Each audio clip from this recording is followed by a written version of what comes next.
জয় গুরু প্রণাম। আমি শ্রী গৌতম। আমার সৎসঙ্গ চ্যানেলে আপনাদের সকলকেই স্বাগতম। প্রিয় পরমের কাছে আপনাদের সকলের সর্বাঙ্গীন মঙ্গল কামনা করে আজকের আলোচনা পর্বটি আরম্ভ করছি। পাবনার জেলা ম্যাজিস্ট্রেট মিস্টার ক্লেটন সাহেব আসছেন হিমায়তপুরে। কারণ হিমায়তপুরে জমির দখল নিয়ে বেনি লাহিড়ী আর ঈশান মজুমদারের মধ্যে তুমুল গন্ডগোল। দুপক্ষের কমসে কম 200 মানুষ লাঠি দা কুড়ুল নিয়ে ঝাঁপিয়ে পড়েছে একে অন্যের উপরে। সে এক রক্তক্ষয়ী সংগ্রাম।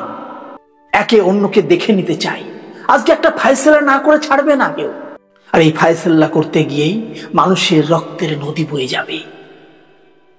আর সেই গন্ডগোল আটকাতে আসছেন ক্লেটন সাহেব। কিন্তু আসতে চাইলে কি হবে? গ্রামের মানুষ তাকে আসতে দেবে না, তাই রাস্তাতেই তাকে আটকে দেয়। ক্লেটন সাহেব জানতে চাইলেন সেই গন্ডগোলের জায়গায় যাওয়ার রাস্তা কোন দিকে।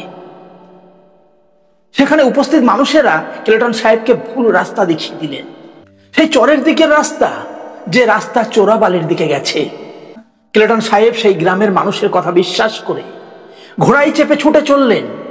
কিছুদূর অগ্রসর হতেই চোরাবালির নরম মাটিতে ঘোড়ার পা দেবে যায়। আর চলতে পারে না, এগোতে পারে না। একটু একটু করে ঘোড়া মাটির মধ্যে পুঁতে যেতে থাকে। ক্লেটন সাহেব ঘোড়ার পিঠ থেকে নেমে পড়লেন। নামতেই তার পা দুটো সেই চোরা বালির মধ্যে পুঁতে যেতে থাকে। সাহায্যের জন্য চিৎকার করতে থাকে, কিন্তু আশেপাশে জনশূন্য, কেউ নেই যে তাকে সাহায্য করতে পারে। কিন্তু ভক্তের ডাক কেউ শুনুক না শুনুক, ভগবান শুনতেই পায়। তাই ভক্তকে রক্ষা করার জন্য, তার সন্তানকে রক্ষা করার জন্য তিনি সদা সর্বদা তৎপর হয়ে থাকেন। কোথায় কি বেশে তিনি থাকেন মানুষ তা বোঝে না, তাই তাকে চেনে না।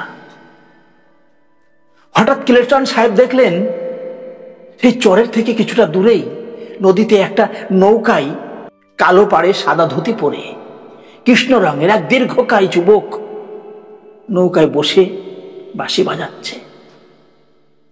ক্লেটন সাহেব চিৎকার করে ডাকে তাকে, তার কাছে সাহায্য চাই। সেই কৃষ্ণকায় যুবকটি ছুটে আসে।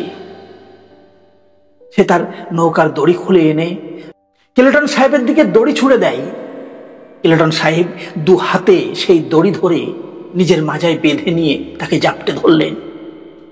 সেই দীর্ঘকায় যুবক অনায়াসে সেই দড়ি ধরে টেনে এনে ক্লেটন সাহেবকে সেই চোরা বালির থেকে, সেই পাক থেকে তাকে উদ্ধার করে এনে নতুন জীবন দিলেন। তারপরে ক্লেটন সাহেব পদ্মার স্বচ্ছ জলে নিজের ময়লাকে পরিষ্কার করে হাত মুখ ধুয়ে নিয়ে একটা নিশ্চিন্তে দীর্ঘ নিঃশ্বাস ফেলে সেই যুবককে পুরস্কার দেওয়ার জন্য, বকশিস দেওয়ার জন্য যে পিছন ফিরে চাইলেন, দেখলেন সেখানে তো কেউ নেই। কি আশ্চর্যের কথা! এক মুহূর্তের মধ্যে কোথায় যেতে পারে? দূর দিগন্ত তাকিয়ে দেখলেন কোথাও সেই দীর্ঘ শরীরধারী কৃষ্ণকায় যুবকের দেখা নেই। এভাবেই ভগবান আসে তার সন্তানকে রক্ষা করার জন্য। যদি মনে প্রাণে তাকে স্মরণ করা যায়, তাকে ডাকা যায়, তিনি ডাক না শুনে পারেন না, তিনি না এসে থাকতে পারেন না। তাই তো প্রিয় পরম তা সুন্দর বাণীতে বলেছেন, মানুষ আপন টাকা পর, যত পারিস মানুষ ধর। এই কথা বলেই প্রিয় পরমের কাছে আরেকবার আপনাদের সকলের সর্বাঙ্গীন মঙ্গল কামনা করে আজকের মতো আলোচনা পর্বটি এখানেই সমাপ্ত করছি।